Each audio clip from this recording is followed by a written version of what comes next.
I'm getting my shot the 13th. My mask coming off for my birthday on the 27th. Bruh, that's not how that works, bruh. What you You're mean? still keeping your mask on, man. Exactly. No, they want me to. Yeah, but you're No, they still want you keeping to your keep your mask on. on in general public, but the whole thing is the CDC says that if you are in a group that has been vaccinated, then you can take your The nurse explained it all to me. She said you can still like carry the virus, be asymptomatic, and pass it on to somebody else. Nigga, I'm going to Texas. My mask is coming off. 27. Yeah. Fuck that nurse. She don't know what she talking about. They keep changing the rules. They keep changing the rules to make it convenient for them. Kids only got to be 3 feet apart now. I was about to lead into that. You saw Super that? immune shit, man. We're gonna segue into the new segment, fellas. That's some nonsense. They keep changing the rules to make it convenient. So I'm supposed to trust the science, but y'all keep changing Kelvin. Science a little bit to make it convenient for you. What the fuck is that? Like, damn. All right, well, let's start this over. All right, Smith, Kel, you guys want to introduce that news? I was gonna let you guys, what news? about. Well, the news about the 6 feet, the 3 feet for the classroom. What do you guys think about it? I don't know if it's going to come to. It's most likely going to come to fruition, but Newark hasn't amended their rules yet to make it fit those guidelines. For me personally, I'm hoping that they don't. Not only because it's going to make people a little bit more uncomfortable, but because we spent like the last 2 or 3 weeks putting together a whole roster based off of 6 feet. So now you added the 3. Now we got to basically double, make all the phone calls, do the whole survey again. Like, bro, that's work I'm not trying to do. Like, come on. Yeah, that's what you're getting paid to do, bro. Yeah. Not even that, though. The fact that, again, you're making it convenient. You're just changing the rules in the 9th inning. You know what I mean? Like, you can't change the rules of the game in the 9th inning. So all of a sudden now, because you want to put more kids in school, it's fine for kids to be 3 feet apart. However, I still got to be 6 feet from any adult in the building. Yo, it's 3 feet apart. 3 feet apart is basically regular class sizes. 6 feet apart right now is 10 kids in a class. So exactly. 3 feet apart is 20. Like these niggas are bugging. It's a regular class. Every other place still has this 6 foot measurement. But schools, just the same way they did with the teachers, they just don't need the vaccine. Yeah, you know what I mean? My question is, okay, kids only got to be 3 feet apart, but then the teacher still has to be 6 feet away from the kids. Exactly. I don't understand. That doesn't make no sense. I don't understand. And actually, that doesn't double the size that doesn't double the space you have in a classroom just because you cut it down from 6 feet in distance to 3 feet in distance. How? So let's say you had a classroom that was, let's say, 30 feet, right?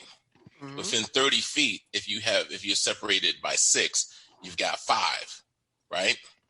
But if you separate it by 3, if you separate it by 3, it would seem that you would have 10. But here's the problem: is the fact of you have to consider space in between desks and furniture and so forth and so on. So the whole thing is, it's not just you have to calculate. Yeah, but if I have my desk, and you're also looking at 3 feet each direction. But if I have my desk 6 feet apart, and then I put a desk in between those, that's not 3 feet on each side? Not likely, because the whole thing you got to remember, that desk is not, if you put that desk exactly on that 6 foot marker, you're looking at like that desk being, let's say, a foot to 2 foot forward to a foot to 2 foot back. Okay, so then you have space that is taken up. So now you still got to spread out those desks. You see what I'm saying? So you still haven't, all right, so then you might have maybe a doubling. So you're just increasing your previous classroom number. So instead of half of a classroom, you might have 1/3. Yeah, it's safe to say. Okay, well, I'm just saying, increasing the size. But the whole thing with that, even them trying to bring more kids in. So what they're doing and trying to bring more kids in, poke myself in the eye. They're adding more days. So now they got the A day, B day, and the C day, right? So A day works like this. Cash comes to school on A day. A day is Monday. Let's say A day is Monday, B day is Tuesday, C day is Wednesday, and then A day starts again on Thursday, right? That's how y'all doing that shit, Smith? That's how we're doing it. So Cash comes. How we doing it? Everybody, and that's the other part I was about to say. The other part is it's so bad of me with the Superintendent Friday. It's so unorganized from school Now to school. there's no Every school Smith. is Hold on, doing let him finish. Let me finish that. I want to hear this. You know, every school is doing their own thing. So Cash comes to school on Monday and Thursday, and then he only comes to school 2 times a week. The C student only comes to school 1 time that week. You understand? The B student comes to school on Tuesday and Friday. That C student only comes to school 1 time that fucking week. So some weeks, students are only going to be coming to school 1 day a week. Smith, y'all got school on Wednesdays. Why are you doing that? What is the sense of that?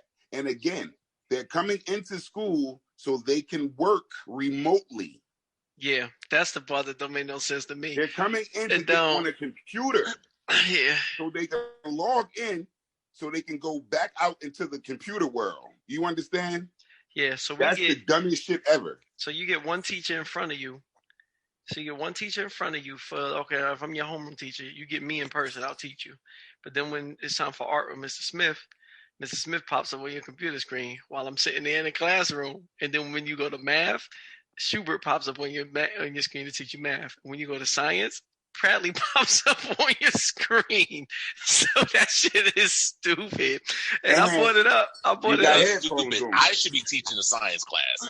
Brad should be teaching a math class. Okay, well, whatever. But Smith, I mean, that is the principals do have autonomy to make whatever schedule they want. It does have to be approved by the board of administration. By the board. Yeah, but you're right, because we're doing something different.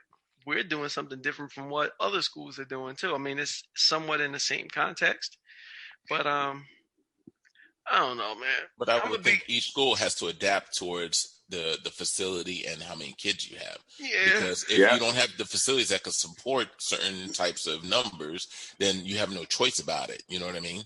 So the whole thing is that that's going to be different per school in every environment. For me, that C day sounds like the trouble kids. We got to deal with you, so we only want to deal with you 1 day out the week.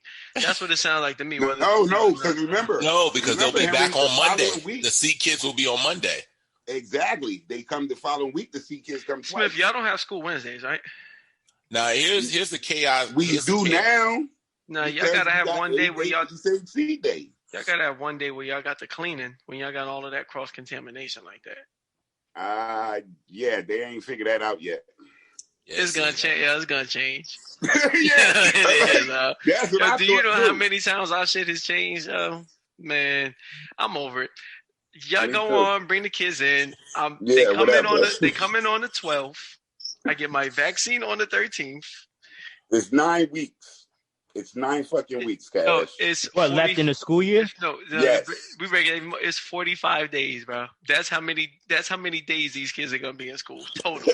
45 days. My countdown begins on day 1. But Black Zeus, what you had? You had something on this. I caught that you wanted to say.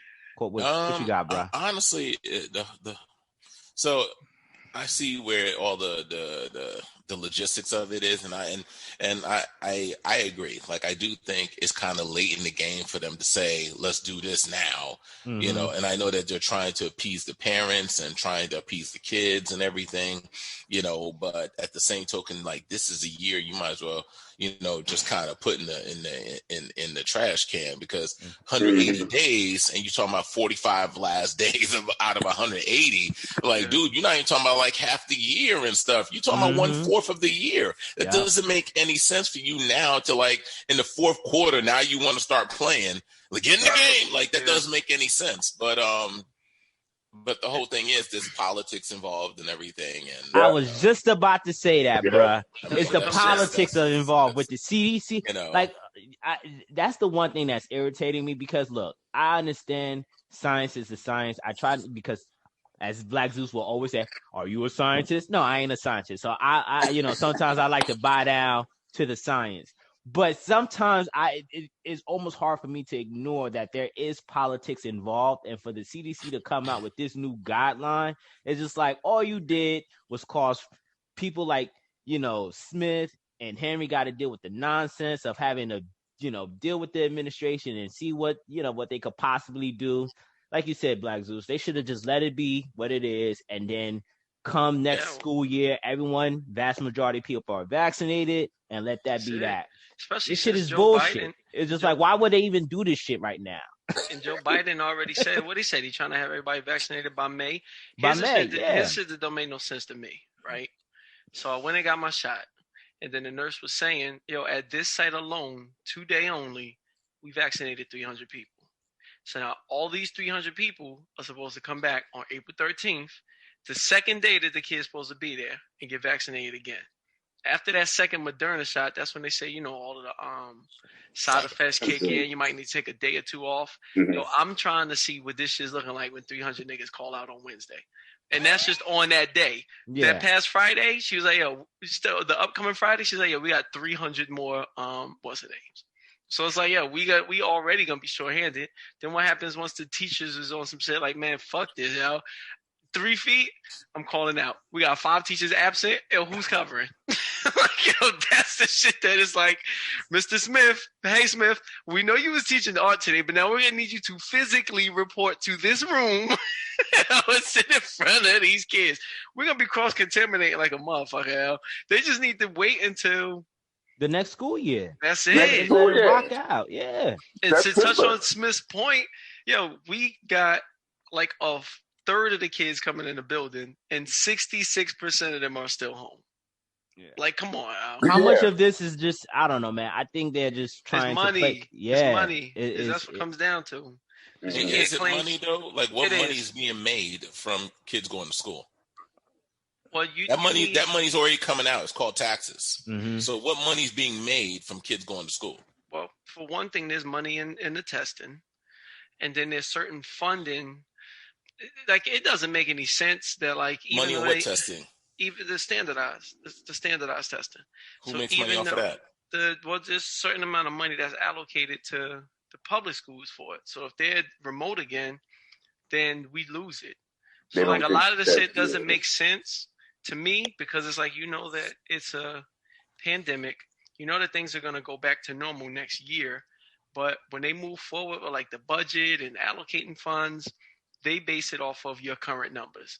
So when they look at like our current numbers for kindergarten, for example, and they say, well, your enrollment is super low, it's because, it's easier for the parent who's working to drop their kid off at the grandma's house than to have to sit in front of them at a computer screen. So they're saying, man, fuck that. Your numbers are low now, so we're going to we're cutting this many teachers from your budget. Yeah, I was gonna Even say. though next year there's going to be an influx of students when they realize that we're coming back in school. So now you're going to have 30 kids in a kindergarten class. And then that year they'll look and say, okay, y'all niggas got 30 kids now. Now we'll give you that teacher back for the following year. So niggas ain't trying to hear like, oh, well, it's COVID. Kids ain't coming. Even though that's the reality. When you're talking about like a district that's in debt, they trying to cut wherever it is that they can. So trying to get as much money from whatever entities they can. So Okay, but if that being said, are you okay with saying, hey, you know what? You're right. I'm not coming to work. Go ahead, cut my salary because I'm not coming to work. no, that's why I'm getting that vaccine. I'm going to work, Okay, bro. so I'm just saying, because the whole thing is soldiers go out and put their life on the line no matter what the budget is. You see what I'm saying? Like, you got to go catch them bullets no matter what the budget is. And the whole thing is, it's like, what I'm hearing now is like, oh, well, we don't want to put ourselves on the front line, but same token, we still want to get paid. We still want our benefits. And it's just like, where's that funding supposed to come from? If you're saying that the funding is coming from this testing and let's say taxes and all of the other things, how do you expect that? Support system to support you if you're not going to support it? Yeah. So the whole thing is, Well, part of the funding is still wrapped up in that 1.9 trillion coronavirus package for schools to reopen. yeah. So that's where part of that money Yeah, is but coming that from. That's fund. No, funding, check it out. I agree with you as far as, because in this meeting, some people would say, well, what about if you still fear COVID? And it's like, fear is not a factor for keeping you out of your fucking job. yeah. You can't say, I don't want to come to work because I'm afraid of COVID. That shit's over with. That ship has sailed. Like, you got a choice to either get the fucking vaccine or not get the vaccine and bring your ass That's to work the with job. the Yeah. vaccine. Exactly. So Yeah. that's your what I'm choice. saying. There The is. Fear is not a cashier- fucking choice yeah. right now, though. I'll tell you right now, my wife, it works with autistic kids. All right. Her kids do not have a mask on. These kids are between, I think, 16 and 21 or something like that. They don't understand the whole concept of staying on with the mask. She goes to school 5 days a week with these kids. You know what I mean? So she's on the front lines every day. She's just now getting vaccinated, and she's been on the front line this whole entire school year. Man, so cashiers too, bro. People at Home Depot, all these cats, there's all these people. I use my wife as an example because she's a teacher. You live with her. Yeah. And at the end of the day, it's like she has kids that don't even comprehend the concept of wearing a mask versus like my son, who's 10 years old, who wears a mask all day in school. You know what I mean? Like, so the whole thing is, it's like, you can't expect everything to be completely convenient or completely this perfect utopia. We got to kind of adapt to our situation as we go along. Yeah, see, for me, it's not even necessarily the whole virus for me. It's just school is going to suck because we're making all these other provisions that come along with it.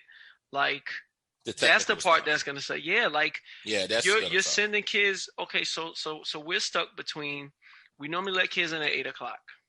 But then you can, let them come in the caf. You have a couple people who can watch them. You can't do that now. So now the kids can't come until 8:20 when the teachers get there. We got a whole ingress procedure where they got to fill out a form. Do you got a temperature? Do you have this? I got to take a temperature. You got to step on the whatevers. That's not even counting the regular process. Now you got to go through the metal detector. So like by the time all the kids get in, we're looking at like 9:20. Like that's an hour lost right there. And then now we gotta stay 6 feet apart. Now everybody has to do scheduled bathroom breaks. Now, like, that's the part for me that makes me feel like, this shit is a waste. Not even necessarily the whole vaccine part. The part. Okay, I might catch COVID. Fuck it. I get the vaccine. Even if I didn't, I still be like, come on, let's go and get it popping. But I want regular school. That's what I want when we come back. Smith got the last word. To get back to some kind of sense of normalcy, but at the end of the day, this is not going to be normal. At our school, they are in there for 5 hours, and they have to stay in the same room for the whole time that they're there. And they can't move anywhere but to the bathroom, and they have to be escorted by a fucking adult to go to the bathroom. Who wants to do that? Who the fuck wants to come into school to do that? No, between coming in my house, I'm gonna come into school to sit in a fucking room for 5 hours with a mask on, escorted to the bathroom with a mask on, and Hold on, I don't understand escorting the kid to the bathroom part. Why you guys gotta escort the kid to the bathroom? Because you can't have 2 kids in the bathroom, bro. You can't have 2 kids in the bathroom. Exactly. How you gonna be able to tell if they're 6 feet? I can't do that shit. Between the bathroom and the entrance procedure. You're losing like an hour and a half. I'd have been the first one to say, I ain't coming back this year. Anyway. No, but they got that option. They got that option. That's an hour and a half of the day gone right there, guarantee. Like, this shit that ain't gonna make no sense. And then you got to understand this, Cass. So this is my last part on it. Like Black Zeus said, his son has been wearing a mask. He's been going to school. These kids haven't been in school wearing a mask for 5 hours. They've been home, so they haven't had to wear a fucking mask all day. And they also don't got to, Schubert's kids also don't got to do with the hood element where I'm tired of wearing this fucking mask, Mr. I'm taking this shit off. Yeah, that behavioral issue is going to be a problem. That's the biggest, that's one of the biggest components. That behavioral issue, right, Zeus? Make me put it on. I ain't make you do nothing, bro. Hire Black Zeus and security at the door, bro. What you mean you ain't wear no mask? I have no problem tasing the kid. Nigga, take one more step, I will cough on you, nigga. I already know your old ass gonna get sick and Black Zeus says that's not enough. I'm tasing this nigga. Tase it. Right from a distance, and you can hit somebody with a taser from 6 feet. Oh, I'm coming. I don't care what the CDC says, whether it's effective or not. I'm coming double mask and a face shield. Oh, I already seen your face shield, bro. Smith, I'm gonna send you a link, bro. I got this little specialized face shield, bro. I ain't get it yet. I'm gonna order it, though. I'm gonna order it. Do we got wipers on it? I see Henry now. I see Henry now walking into school in a suit and a motorcycle helmet. Yeah, right. I haven't seen it yet, but I heard there's a couple teachers who's coming with the hazmat. I can't wait to see that shit. I'm taking a picture bro. with her. Yo, I saw an advertisement where this lady was selling a fucking space helmet as a COVID protect. Yo, bro, this shit is ridiculous, bro. A space helmet, bro. Wearing a Darth Vader space helmet. Yes, bro. Yo, I thought it was one of those gimmick shit. No, this chick was dead ass. I am serious, your teacher. Somebody wrote like, "Yo, what if you sneeze in that motherfucker? That shit's gonna stink." Oh man. All right, man. Let's get into these two bit of news. So I think it's important to pay attention what's happening on the world level. Just because whatever happens in other countries could also impact us. I think when COVID. COVID most importantly, but like even the passport thing that started off in Europe, now we're seeing it come here. So this is from the BBC. COVID. France and Poland increased lockdown measures as infections surge. France and Poland have introduced partial lockdowns as both countries battle a sharp rise in COVID infections in recent weeks. Some 21 million people in 16 areas of France, including the capital of Paris, are affected as the country fears a third wave. In Poland, non-essential shops, hotels, cultural and sporting facilities are now closed for 3 weeks, and in France, 4 weeks. So yesterday, as I was watching the news, there was massive protests. People are protesting and stuff. So now that we, just to reflect here in the United States, you have states like Mississippi, Texas, and Florida, basically, and Connecticut, basically removing restrictions and removing a lot of the mandates. What do we think about what's happening in Poland and France, reintroducing lockdown measures? I mean, has it proven that it works? I thought it might have been you or somebody who mentioned a couple weeks ago that whole idea of a lockdown don't even work. And I missed it. Is this a new strand of COVID? Well, that's the thing. They're saying that this is not necessarily, they're not saying that this is contributed to the new variants. They're just saying that they're just seeing a spike in COVID. And I thought of Smith when he said this shit. Smith has always said this shit is here to stay. So I don't know, for me, it's just interesting that they're taking this measure rather than ramping up their vaccination. They're taking the measure of lockdowns. Yeah, they're trying to do that measure because they are getting a lot of cases. But I think America is not going to go back into a lockdown. Okay. I don't think that's going to happen back over here again. But I do think we're going to have another wave because you said you was watching the news. These motherfucking spring breakers these motherfuckers. Yo, you saw what happened in Miami? Like, they're out. I'm talking about, bruh. I was like, holy shit. Like, wow. But yeah. So I definitely think we're going to have another wave. But I don't think we're going to have another lockdown to the extent that we had it. There might be some things where they might pull back some, restrictions. But, they've opened shit up now. And they see that. They've opened shit up. They've removed mask mandates. They see that it hasn't been an uptick like they were expecting initially. So people are like, you, Cash, fuck it. If I get it, I'll get it. And if I survive, I survive. And if I die, I die. That's where Americans at now. So I don't think we're going to go back into a lockdown. Okay. Yeah, I think Zeus, Smith, Henry. Nah, but either one of you two. Man, I think at some point it's just enough of these lockdowns. Y'all niggas either getting the vaccine or y'all just going to catch that shit and build immunity that way. Yo, enough already, man. Yeah. It's over. They ain't gonna be trying to bail people out again. Look, people a lot of money, and they ain't gonna try to keep doing that shit. Once this vaccine is official, I know it's not there yet. Once it's officially CDC approved, can't nobody say shit. Nigga, life back to business as usual. I mean, we can have certain, precautions, face mask on, still do 6 feet, but all that lockdown, stay inside and all this, like, man, fuck that. Like, man, I'm over this shit. Honestly. Yeah, that shit ain't happening again. Yeah, okay. People won't be willing to tolerate that. That's the problem. And because I was watching it on the news on BBC, man. The mass amount of protests that's happening in France is ridiculous because they're like 4 weeks again. And unlike here, they were very compliant with the first series of lockdowns, and then for them to see this sort of like new lockdown measures being put in place, they're not having it, man. You guys should definitely, yeah. I was about to say, once you taste freedom, you don't want to go back to that shit. Like, yeah, that's what I'm saying. I don't think you just said it was the year anniversary, right? Yeah. We're not going back into that place. Yeah. Just not going back there. It's not cost effective for America anymore. Yeah. Black Zeus, you quiet. What's going on? What you got with European countries reinstituting lockdown measures? Follow my logic here. What you said? Follow your logic? Follow my logic here. Okay.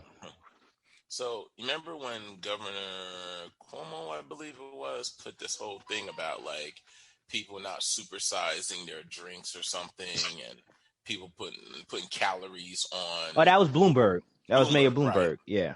And putting calorie counts on food menus at like fast food stuff, this, that, and the other.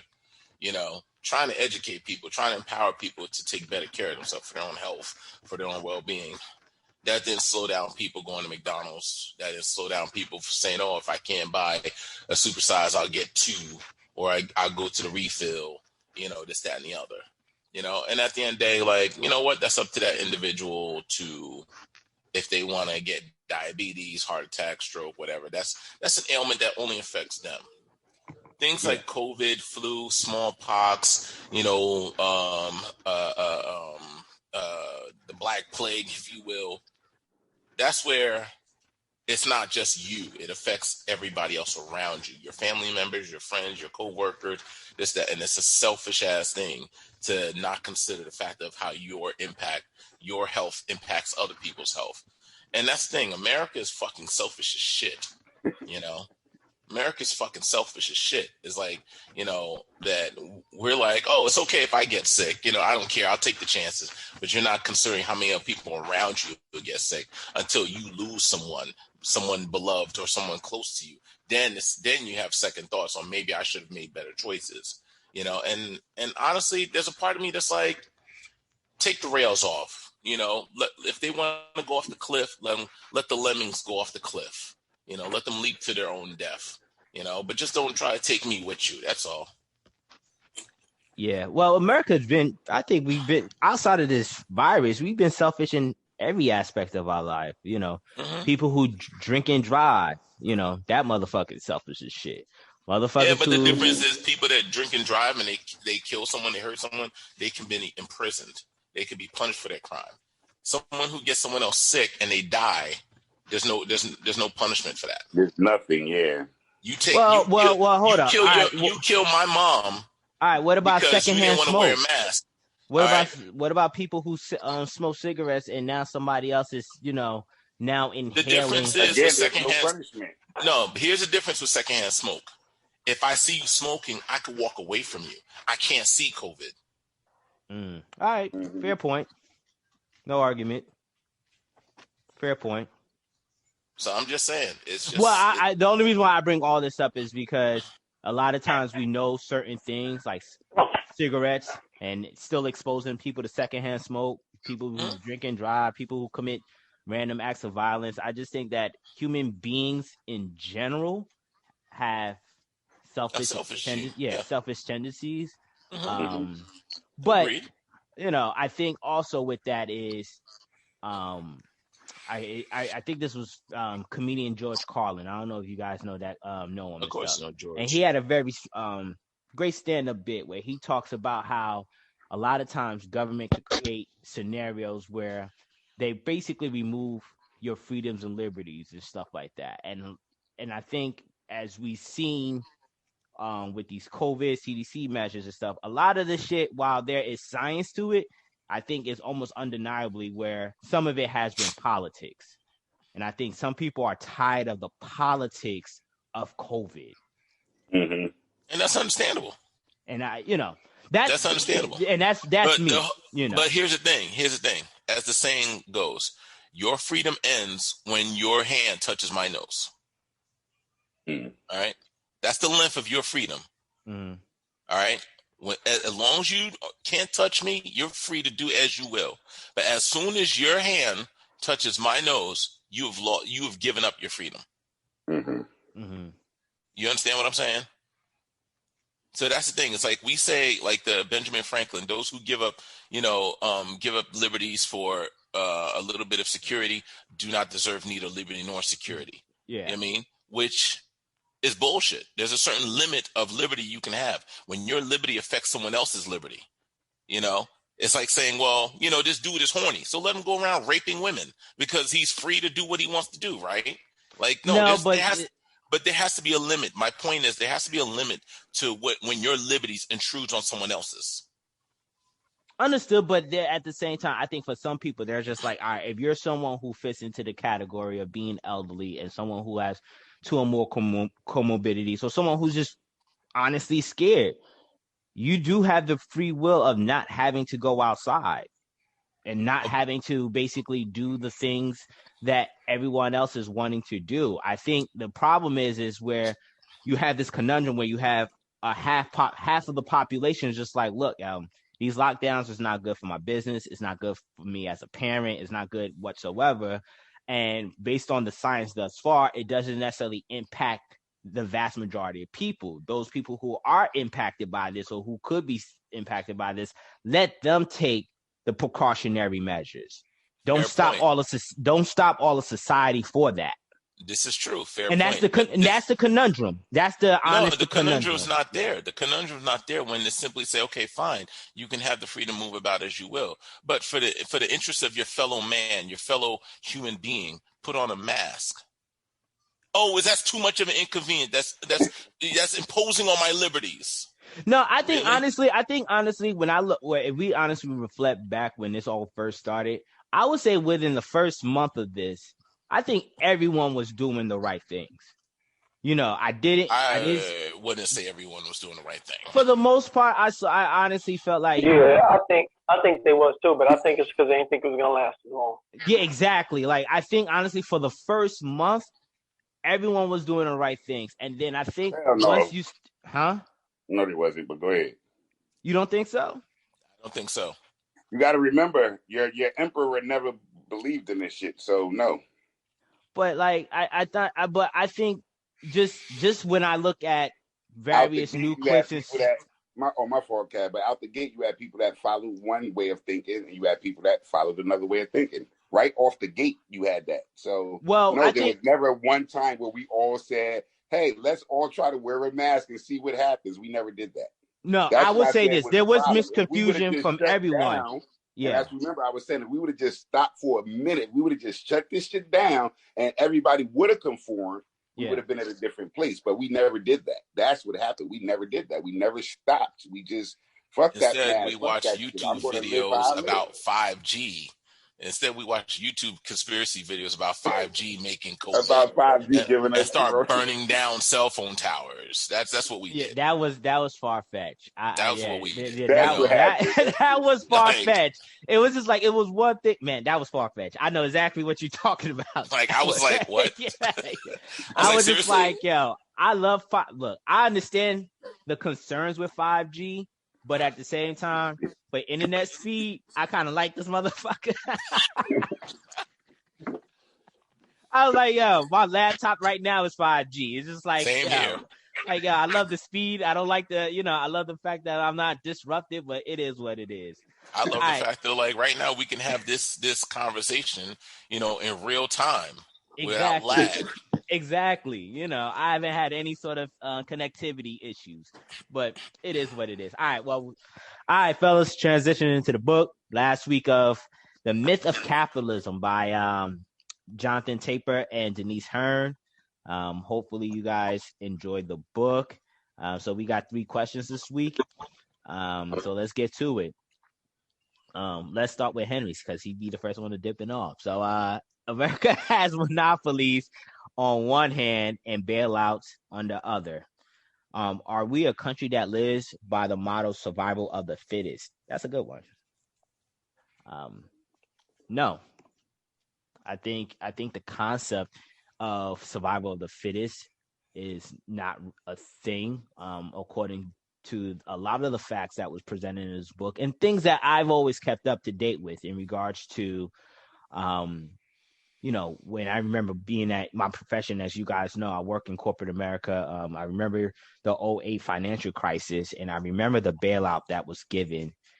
I'm not going to lie, even despite working on Wall Street, I thought that was some bullshit, how all the major top financial firms were basically bailed out to survive. Understandably, I understand the ripple effects. That doesn't fall short on me. I understand at the time, Secretary Paul Hanks, and what some of the stuff that he said in regards of what it would have done to the global economy. But I think honestly, I think we're beyond the point of letting certain entities die. Unfortunately, there's a model that came out of the '08 financial crisis as being too big to fail.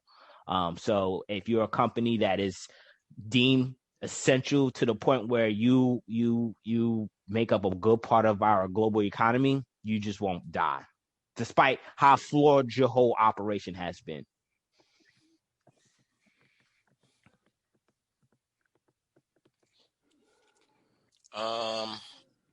So I don't know. I got to kind of take this question apart. So when you say survival of the fittest, are we a nation of the survival of the fittest, or is that our motto? I think to some extent, yes. As far as on the business aspect, when you are a business starting out at the very beginning, all businesses when they start out is in that survival of the fittest mode. But if you grow to a point where you are substantial and you have made a space in the economy, as you said before, that you become essential, then you no longer have to worry about that because you've worked your way up from the bottom of the food chain to the top of the food chain. Mm-hmm. But the whole thing is, in Kel's question, he was kind of specific about the bailouts when he said welfare and he said business assistance. And the thing is that welfare is somewhat necessary, simply because of the fact of to have, a substantial number of people that cannot support themselves because the system is not built to support the volume or the population of people in that manner, because there's always going to be somebody that's going to be collateral damage, because we may be all born with equal rights, but we don't all have equal talents and abilities. There's going to be people that are smarter that are going to move ahead. There's going to be people with talents, whether it be in acting or in sports or whatever the case may be, that are going to move ahead. And there's going to be people who have neither, and they're going to fall to the wayside. And our humanity says we should, not give them a plush life of luxury, but we should give them a bearable life of support, I should say. As far as the business assistance, I think the business assistance is absolutely necessary, because the whole thing is, businesses are what create the economy. Whether you're someone buying the goods, selling the goods, someone employed by the company, that is buying and selling the goods and services, this, that, and the other, that's the heart of the economy. So to not support the heart of the economy, everything will die. So it's absolutely mandatory. As far as the monopolies are concerned, the monopolies, I think, can be resolved through like some of the solutions that were given in the book. Some of the solutions that were given in the book about changing the laws and the patents and, trying to remove the lobbyists, and trying to give everybody a fair shake to, come up in the game, if you will, So at the end of the day, are we a country of survival of the fittest? Yes and no. Depends on where you are on the playing board. Shoot with the straight diplomatic answer every goddamn time. Go ahead, Smith. God damn. Always on both sides of the coin with some shit. Go ahead, Smith. I'm just being real. Well, yeah, I'm going to say that we definitely live by the motto of survival of the fittest. even if we don't believe it. When we just went through this, well, as we were going through coronavirus, we called this, we didn't call it survival of the fittest. We started saying the word herd immunity, which is another Charles Darwin thing of still bringing that back to a survival of the fittest. So at the end of the day, that's what we broke down with the coronavirus. Open everything up, and those who survive will survive. So we still look at that as far as our country as a whole. You know what I mean? That's the theme of America. Whether you take it from a monopoly standpoint or a bailout standpoint, it is survival of the fittest. The only problem with when you're talking about the bailouts is that the bailouts never reach the intended companies that they need to reach. You know what I mean? Exactly. There's always somebody at the top that gets the bailout that shouldn't be getting the bailout. So that's the thing. You know what I mean? Agreed. I think America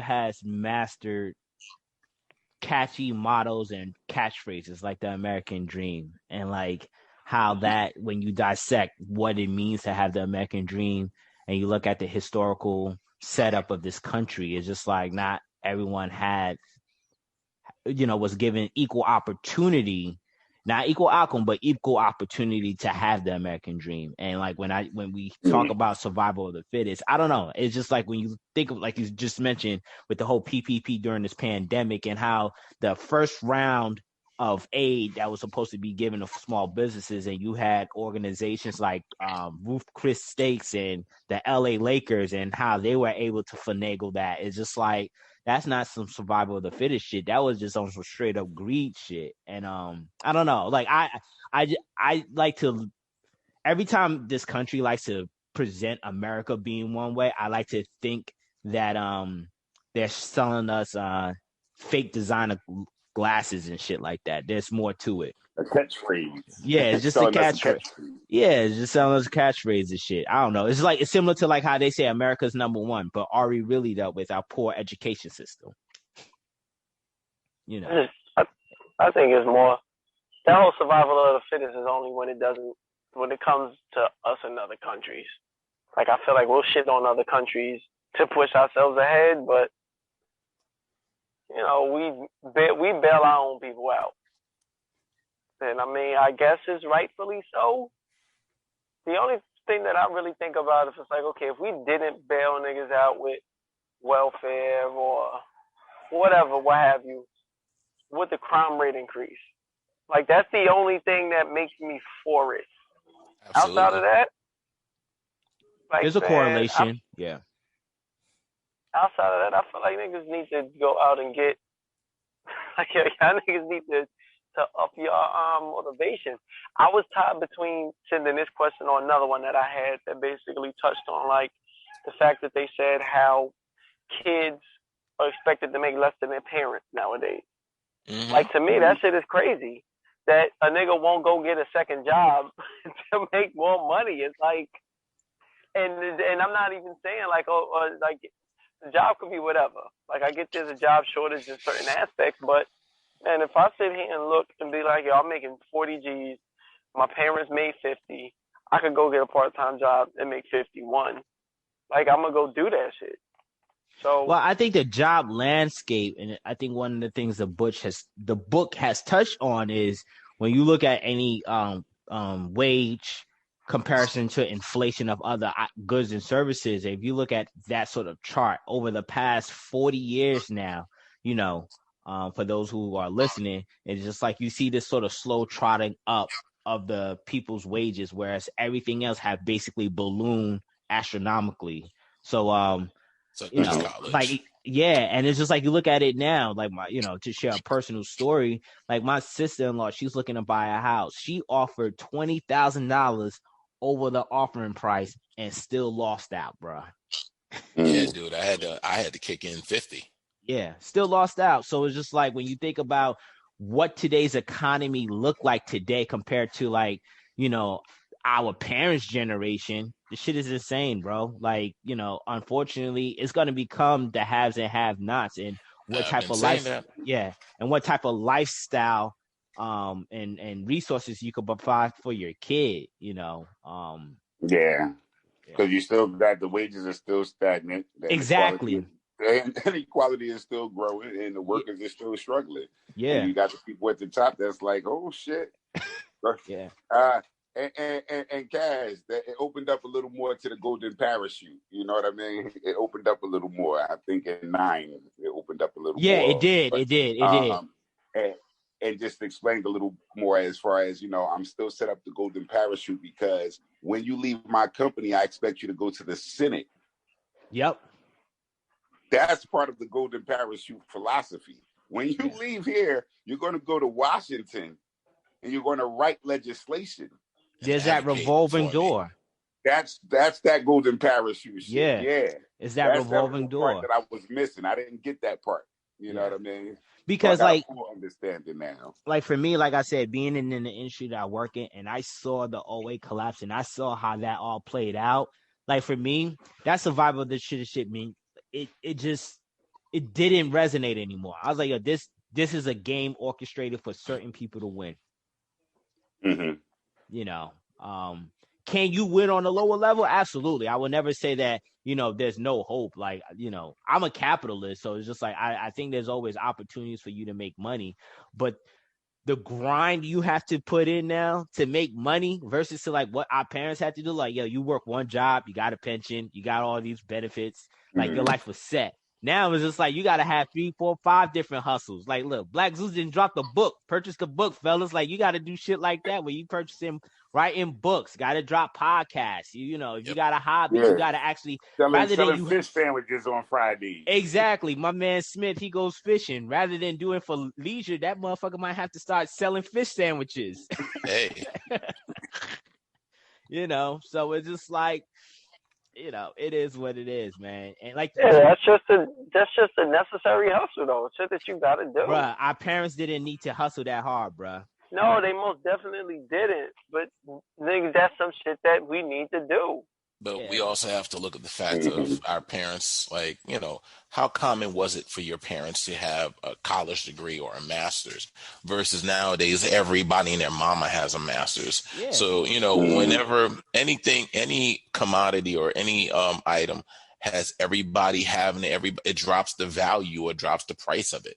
Like the first time flash screens came out, you can get like a 30-inch flash screen that's going to cost you like $1,200. Now you can get a 64 for like $500. You know what I mean? My first one was 32. It cost $1,800. You're right. See, that's what I'm saying. So the whole thing is. Go ahead. Go ahead, shoot. You finish. I jump in. But the whole thing is just fact of, we have to start thinking differently on the lower level. We have to start thinking differently on the lower level. If we want to change the outcome of the future, we can't be doing things the way we've been doing them because we're just fueling the machine. And that's what leads to the question that I ask. So hopefully we'll go into that. Let's transition to your question. Yeah. No, Henry has something to say. Too. Oh, okay. Yeah, a lot of it too is just we just want more shit. Our parents didn't have a cell phone. Our parents didn't have, I don't know, both of them had cars. We didn't have Wi-Fi. Like, we just want more shit. I think about what our cell phone looked like, even if we did have one. So, you're saying we've always been consumers now. Nah, bro, we've always been a consumer nation since the Industrial Revolution. We've always been a consumer nation. Always, we've always. It just seems like there's more. There's more options to buy. Yeah, but a lot more to consume is more jobs that's being created based on our materialism. So there's more jobs. I mean, you got to kind of ask your parents back in your day. So there's more jobs created because when a nigga got to get a brand new iPhone every year, even though there ain't nothing wrong with the one I got last year.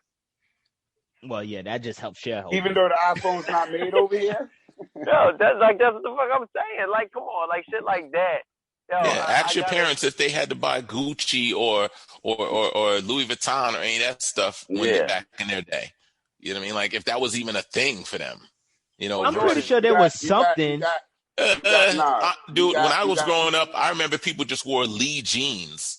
It wasn't like it had to be Sergio Valentes. Yeah, it switched up. It used to be just Wrangler or Lee jeans, something real simple you could get at the store. Then it went from that to like Parasuco. Then it went from that to Guess, Tommy Hilfiger, and so forth and so on to what we got now, red bottom shoes and all of this nonsense. Yeah, and the thing is, you got people with this bare money. They got champagne taste, but they got bare money. You know what I mean? So they're looking at TV and what other people are wearing. They're trying to consume that shit. You can't afford that shit. Mm-hmm.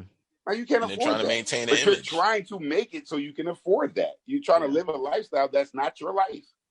And I'm almost certain that my mother and growing up did not live a lifestyle that was not her life. She lived within her means throughout her life. But all right, so let me ask the question. There is that model of living like the Jeffersons. That did not come up in our era.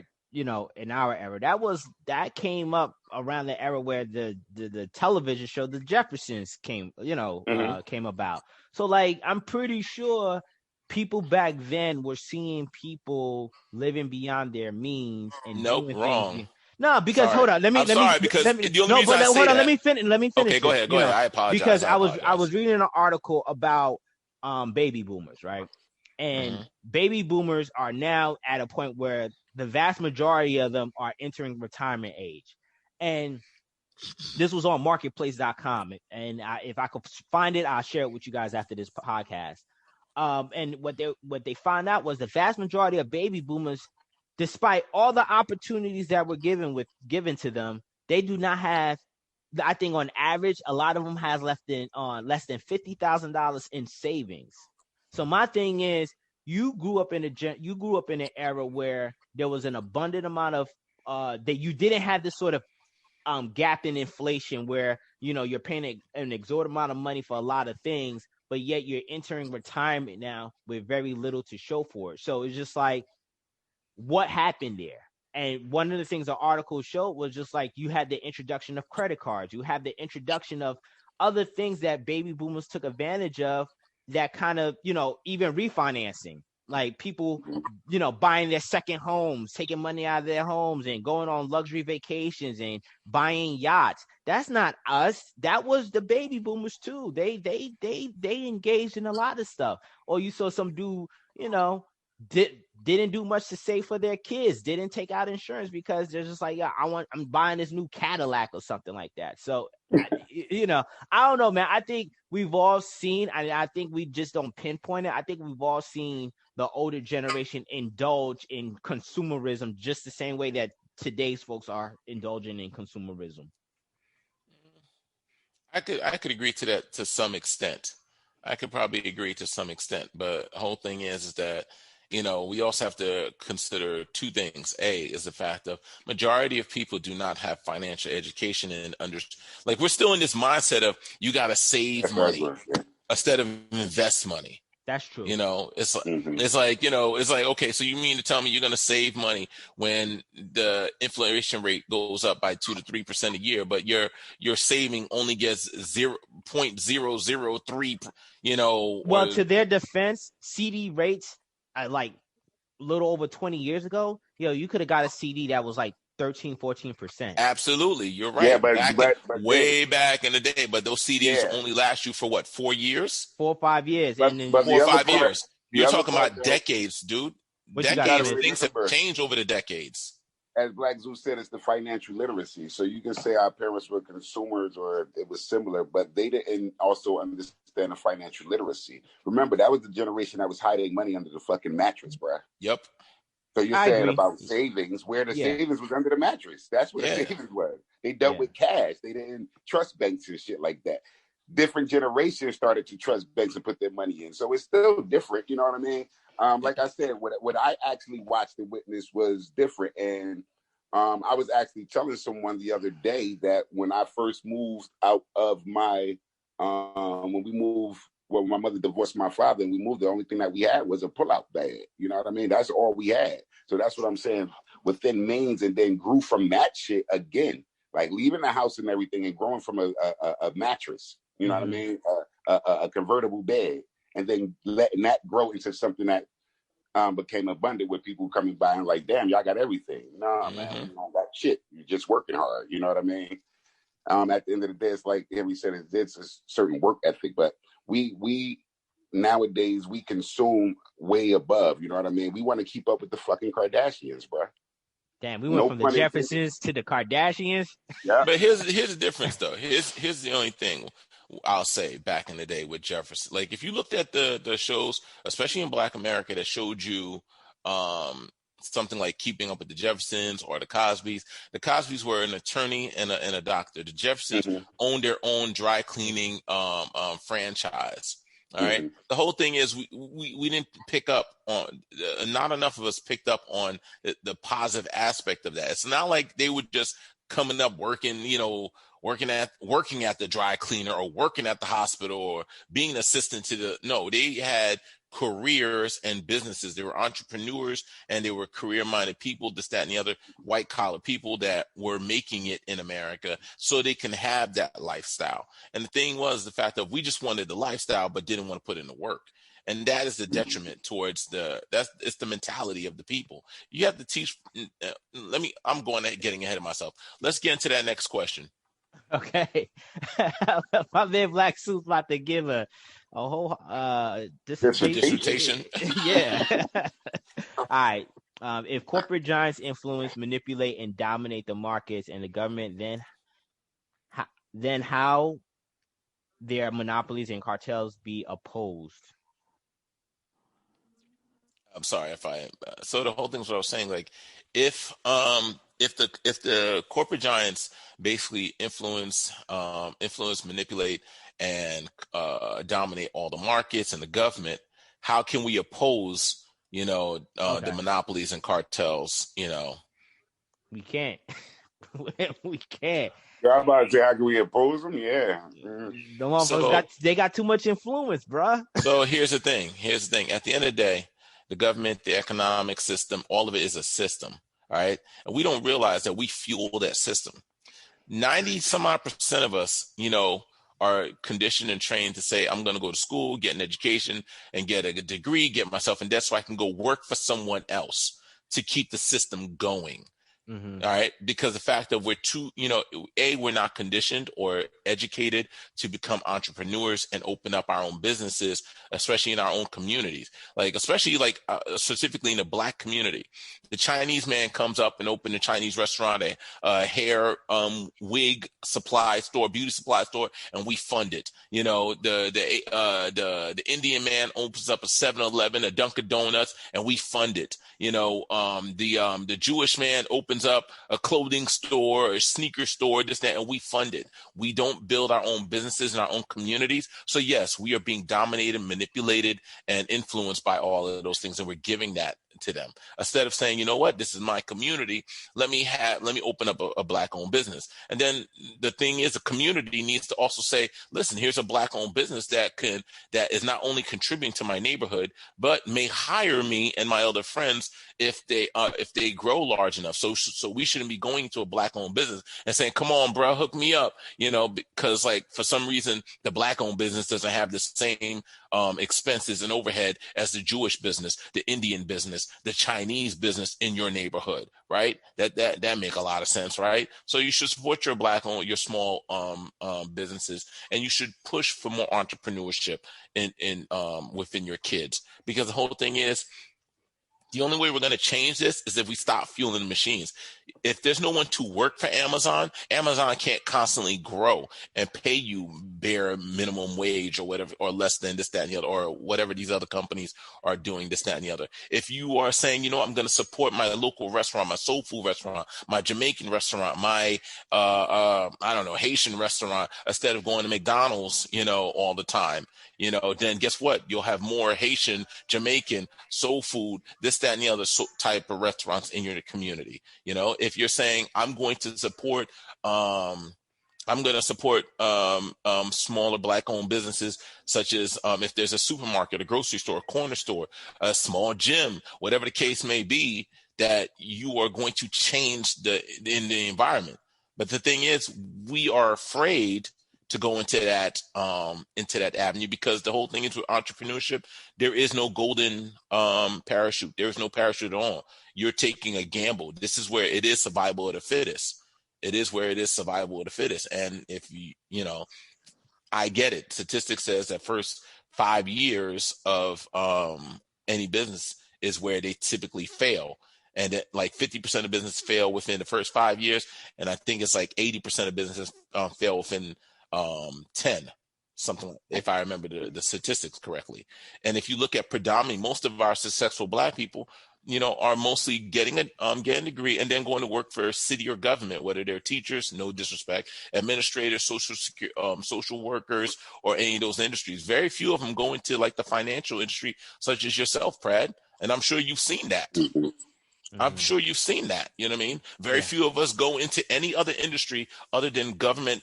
And matter of fact, if I remember correctly, the statistics showed in disintegration of the Black America that the mainstream is majority hired by government jobs. Mm-hmm.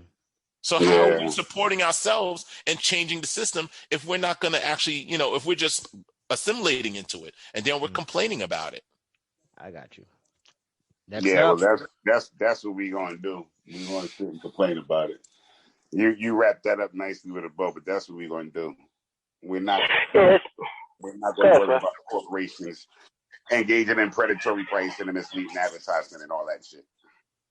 We're not going to worry about the mergers or certain acquisitions get concentrated in a few hands. And that's where the problem lies. It's still giving those opportunities. But like you said, it's the same thing like changing the government. You got to start at the grassroots. So we should be supporting our local businesses. But, the white man's ice is colder. That's the elephant in the room, bruh. That's the elephant in the room. You said it right there. Yeah, the white man's ice is colder. Like I saw a lot of people recently, Swiss Beats and Timberland, they sold their verses. I don't know you guys saw this. So like they came up with the whole verses thing that's been popularized on Instagram, where you got artists, for those, I don't know if Henry and Shu about this, where you have I'm familiar. Artists, basically go on stage and they basically battle their favorite songs and stuff. And they sold it to a white platform. Unfortunately, a lot of people had mixed reviews in regards to like how they felt about it. Some people was like, yeah, Swiss Beats and Timberland, they get in the bag. Other people were just like, damn, this is how Black people never keep shit. It's just like we're always selling it to somebody else. So you said it right on the head with that whole, the white man's ice is colder. That's the elephant in the room. See, but the whole thing about that is the fact of like, here's the thing. It's easy to say that, the white man's bag is colder or whatever, the ice is colder. But the whole thing is like, you got to ask yourself, Swiss Beats and Timberland started something. They worked on it, this, that, and the other. How many people are backing them up and supporting them on it? And so that they had a lot of Black people supporting, bruh. I don't mean watching. Here's the thing. There's a big difference between, watching something or consuming something versus actually running a company or a business. It is a lot of work. I get that, and I don't want to make the assumption that Black people wasn't supporting that business because we don't know the financial statements of that company. That's what I'm saying. In the demographics. So I don't want to That's what I'm saying. I don't want any of us to make that assumption. Exactly. Because most of the hip hop right now, I'm sorry, real talk, most of hip hop is making these millions not off of Black folks, but off of white folks. All right. Off of white folks. Let's keep it 100. Let's keep it 100. Even before the downloads and all of that stuff and everything was on CD, we still buying the bootleg. Let's keep it 100. This is still it though. It's still what you said in the beginning though. And that's where the concept of the white man's ice is colder, is because you got this white man ice on this corner. You have this who's Black willing man to pay the dollars on this corner. And most people are going to go to the white man's ice. Like you said, I'm not going to support your little bodega store. I'm going to go to this other store because even though you're in my neighborhood and I should support your Black business, I want to go over here to this store. Exactly. You know, and that's where that thing comes with the concept that the white man's ice is colder. You know what I mean? And like you said, you come in my store, you want to get a hookup. You go into this neighboring store, you want to pay the full price. Like, what the hell? What's wrong with our mentality as a whole? You know what I mean? Well, what I want to present something that was interesting in the book, and I kind of saw this in a Vice News segment a few years back, maybe 2 years ago. I don't even want to say a few, maybe a couple of years ago. When I think of this question in regards to corporations' influence and and dominance in the markets as well as in government and legislative policies, I think one of the things that corporations have done well is how they kill the game. And when I say how they kill the game is they can enact laws or have lobbyists enact regulations and policies where it stifle your business. And there was a primary example of that here in New Jersey where you had this black woman. She was running a hair shop, right? And she's been doing hair for years. I think she was from Nigeria. And she, it's customary in her country to always do these braids or whatever hair design it was. She opened a shop. The American dream is like, she opened up shop here. She has a shop. She has all these beautician technicians opening a shop.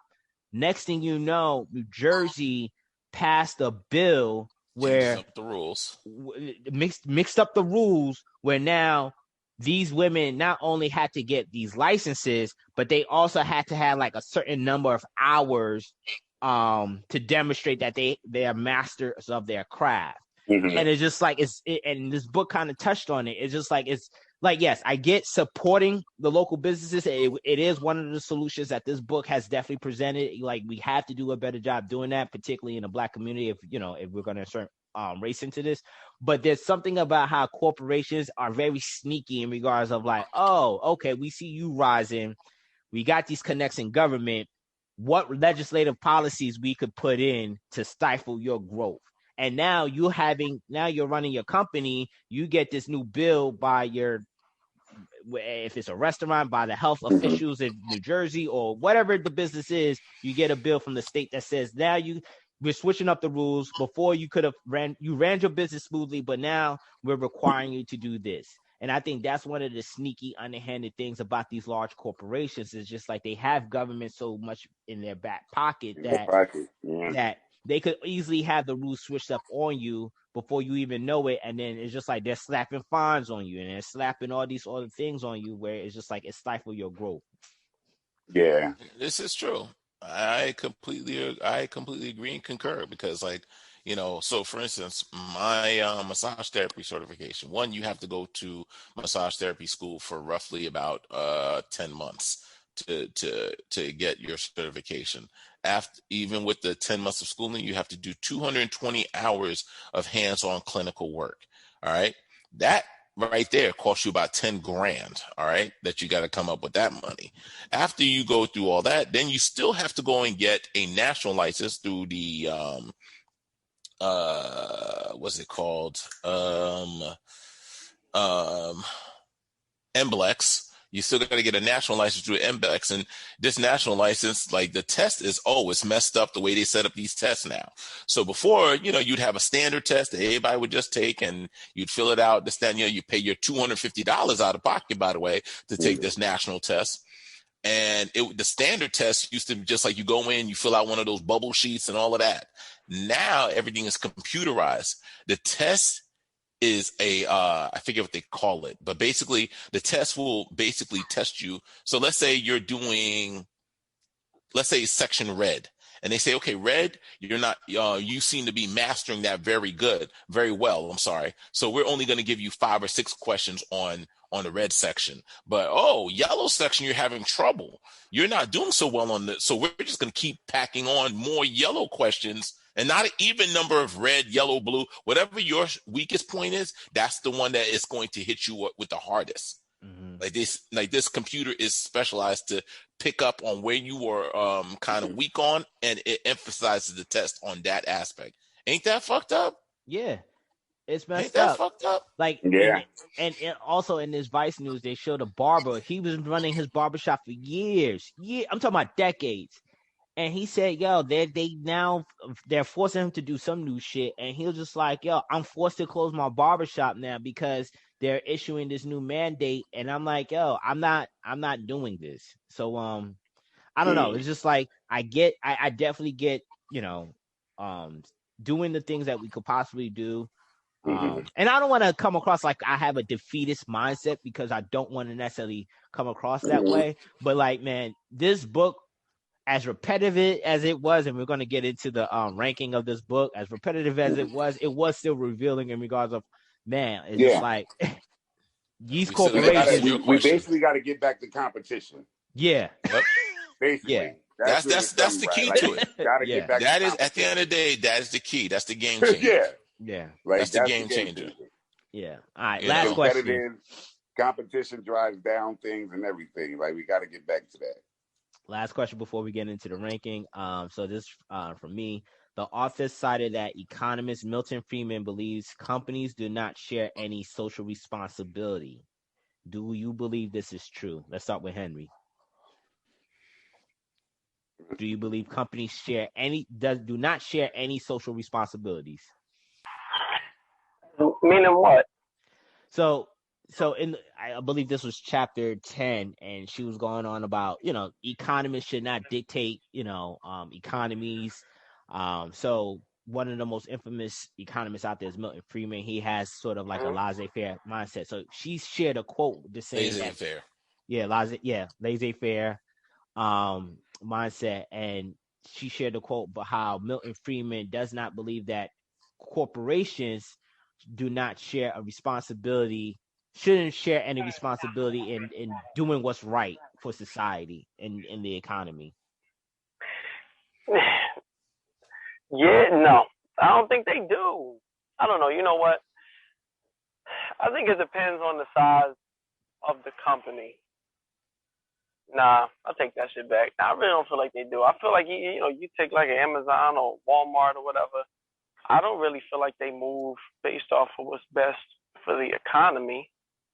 I just feel like they based off what's best for them. But you don't think even with all the success they have, you don't think they share a social responsibility? Like, should they have one, you mean? Yeah, should they have one? No. Okay. No, man, I don't know. It just comes along with like that whole idea of, the athlete who makes however much money, now you got to be a role model. Yeah, I don't have to do that shit. Yeah. You know what I mean? Like, who says that I have to just making all this money? I just want to be the same rich dude that I was when I was poor. So, no. I feel like these niggas, if they choose that they want to do it, that's fine. That whole idea we're paying higher wages and we may offer better health care and all of that, that still is, to me, to benefit them, not necessarily the people who's working for them. So, no. I think the only responsibility that you have is to your immediate circle.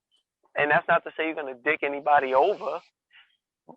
I don't think that's right, but I don't think you need to go out of your way to make sure that they're all good. Fuck that. What you got on this, Smith? Do companies share any social responsibility? I'm trying to think about that shit, actually, man. Because it could be a slippery slope. You know what I mean? Mm-hmm. So, should they share social responsibility? The social responsibility start becoming more into a political game. Should I, as the NBA, should I be socially responsible because the players want to speak out? As the NFL, should I? Let me think about this shit, bro. Because good example with the NBA and what the NBA has been doing. That's a good example. Yeah. All right, we'll come back to you on that one. Black Zeus, what you got? Yeah, I was thinking about this. Listening to Henry and listening to Smith, it gave me pause to think for a second. And okay, so when we think of responsibility, I think there's two definitions we're looking at here that we're intermingling. I think the definition that we're looking at right now, immediately in this reference or in this context, is a matter of obligation. is are the companies obligated, have a social obligation to, to the economy and the people and this, that, and the other. And in that definition, in that context, I would have to say no. Because that company at some point did not exist, and the economy did exist before that company came to fruition. And as that company, was small and could have died off, no one held it, any obligation to it. And as it provided a service or a product that people found deemed necessary or needed, and it suit the needs of the people, it became more useful and more needed, but it was never an obligation. So in the sense of an obligation, a company does not have any obligation to any social obligation to the people, to the economic situation, or so forth and so on. Now, if you look in another definition of responsibility, when we think of responsibility, we're thinking of in the sense of like my actions can lead to, said X, Y, Z result. I mean, the fact of if I am frivolous with chemicals, I can hurt someone or someone could get poisoned. If I am frivolous with my tools and I leave them out where someone can trip and fall and get hurt, I have that type of responsibility. So in that case, I say companies do have a responsibility, not necessarily an obligation to social, not a social obligation, but a social responsibility to think forward and saying my actions will have what repercussions on society, because at the end of the day, I still live and I am part of the society. And do I want to be a detriment to my own community, my own neighborhood, my own country?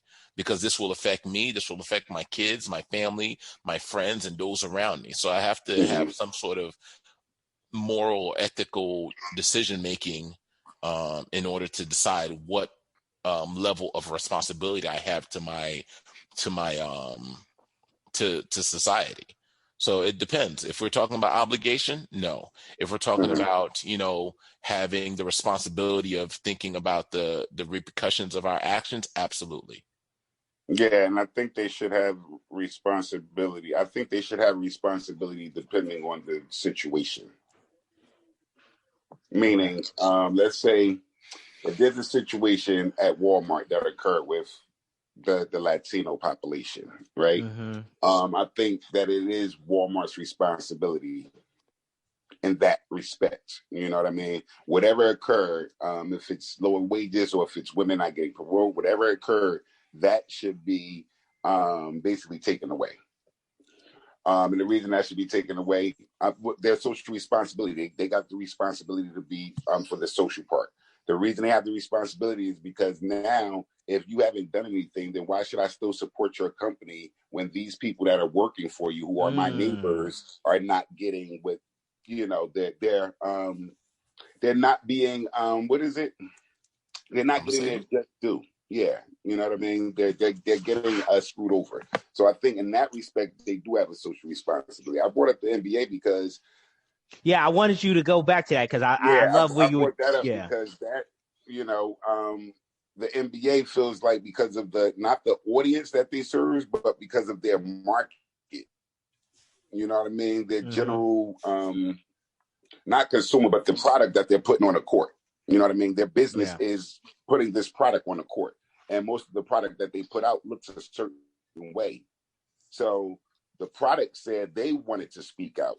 So the company said, we'll support you in that respect. You know what I mean? Whereas when they did it in the NFL, it was done differently. And the NFL felt as though they didn't want to be socially responsible with anything. You know what I mean? And then it became a big thing.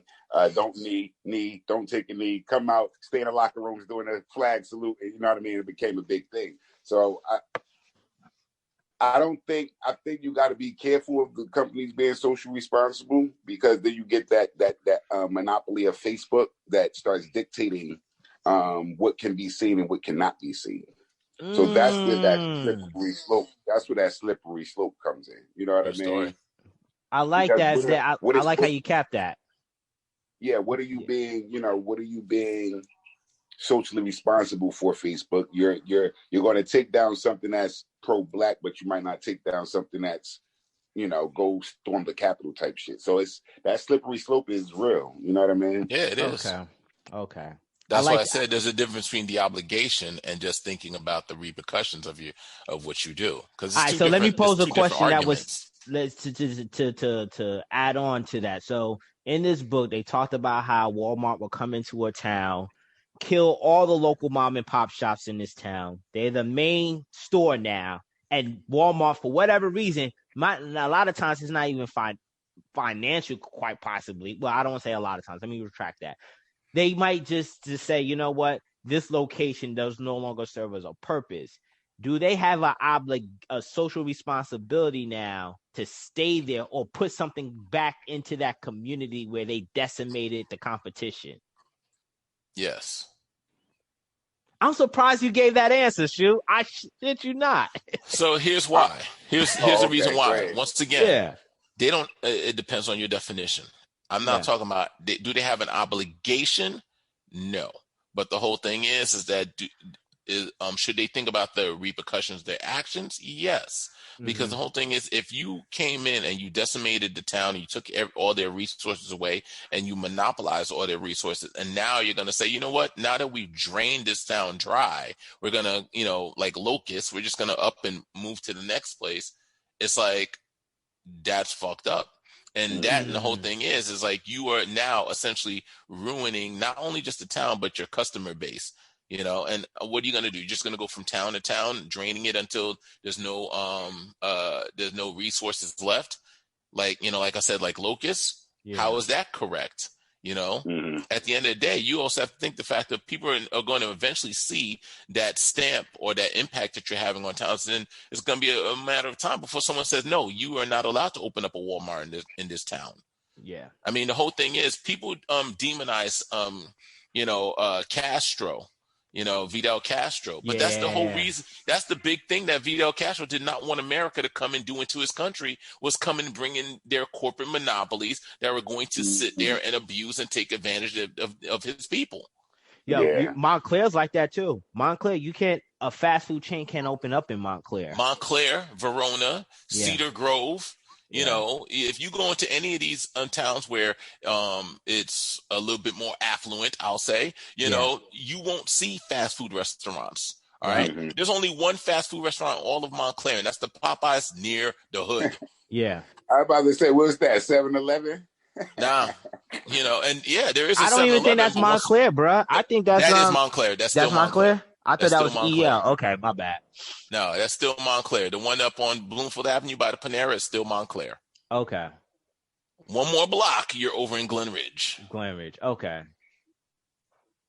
That got to be Montclair. That motherfucker said the Popeyes by the Panera. No, the Popeyes is over by Lackawanna Center, but the 7-Eleven's by the Panera.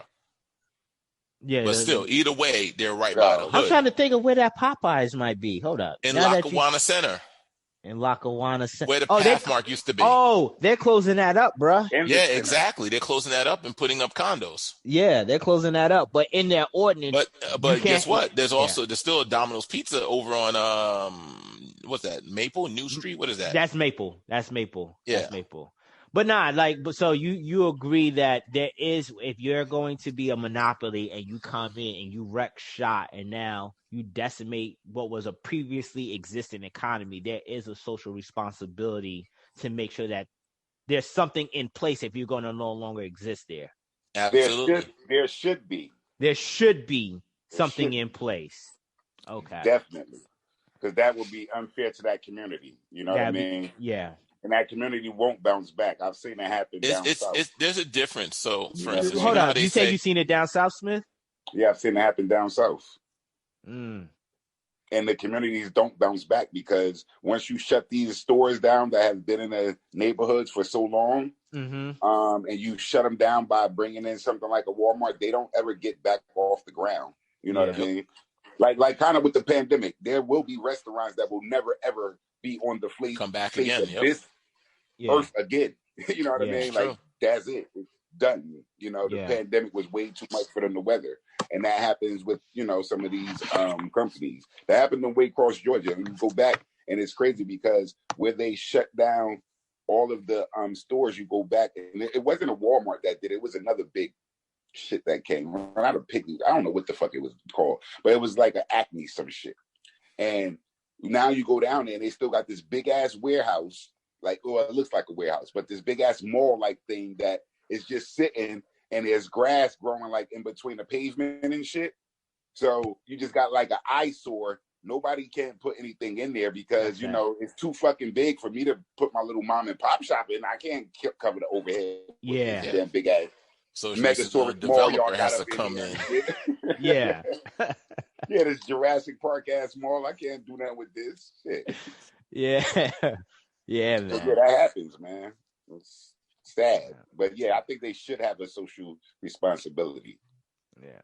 I mean, the whole thing is the fact of if you're talking about some of those scenarios where there's a town or a neighborhood, whatever, and like in these quote unquote food deserts, and you had no impact on that, then that's the one thing. You know what I mean? You don't have to go and build your business there.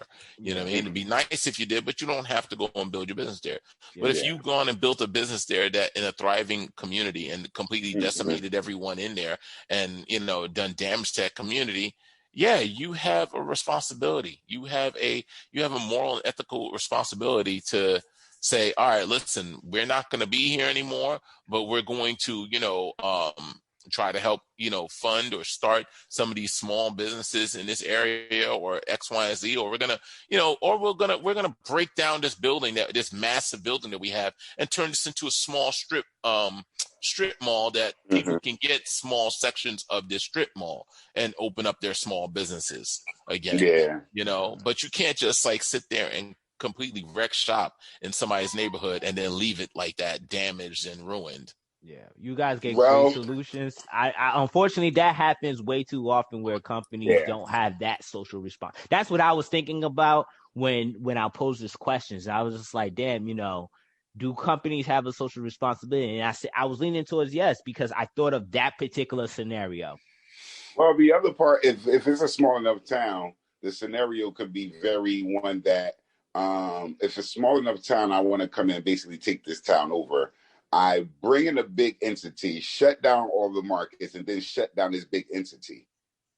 You know what I mean? That makes people become, like you just said, a food desert, and that brings down the prices, and people want to leave their houses. Now I buy up these houses, and I can knock these houses down and gentrify your neighborhood. Yo, and the whole nother concept of evil-handedness. You know what I mean? And you know what? And when you talk about monopolies, one of the things that this book doesn't even touch about, even housing is a monopoly because there's this one investment firm called Blackstone. I know Blackstone. They own like 60-70% of the housing in the United States. That's, man, next to Berkshire Hathaway. It's crazy. Anyway, I don't know where Henry went. I was about to say, all right, let's get into the ranking of the book. He disappeared. I don't know. I see his camera here, but he disappeared. So we're going to start off. No, he just checked something. He did? He bounced? Oh, he said, I'm out, fellas. 3 out of 5. Book was a little redundant, but it touched on valid points. Okay, all right. And then he put a mic drop, and he got a mic and it's dropping. All right, Smith, what'd you give this book, man? No, I just added that part for him. Well, yeah, I agree that some parts were redundant, but I think I still want to give it. I want to give it a. Black Zeus fucked us up with the half rankings because. Well, yeah, no, because that I remember particularly with like page 98 and page 118. Those are the ones that I really had the issue with, where like the whole thing was almost verbatim. Verbatim, yeah. But I actually learned a lot that I wasn't aware of as far as some things in terminology. So that's why I'm gonna go with a 4 because of the content that I took away, even though it was redundant. I'm about to say, I gave y'all niggas a hint. I gave y'all a hint. If y'all wasn't ready now, I was signing off for good. Nah, we're done. We did yours. We did yours. We did yours, but do you want to add more commentary to your? Listen. I'm giving it a 4 for content that I took in. Okay. But readability, I give that shit like a 2.5. I know we're not doing readability. It was tough, Al. Yeah. Readability, 2.5. But content that I learned, I'll give it a 4. Okay. You know what I mean? So So if I take both of those scores together, that's like what, a 3? A 3, yeah. Yeah. All right, so you give it a 3.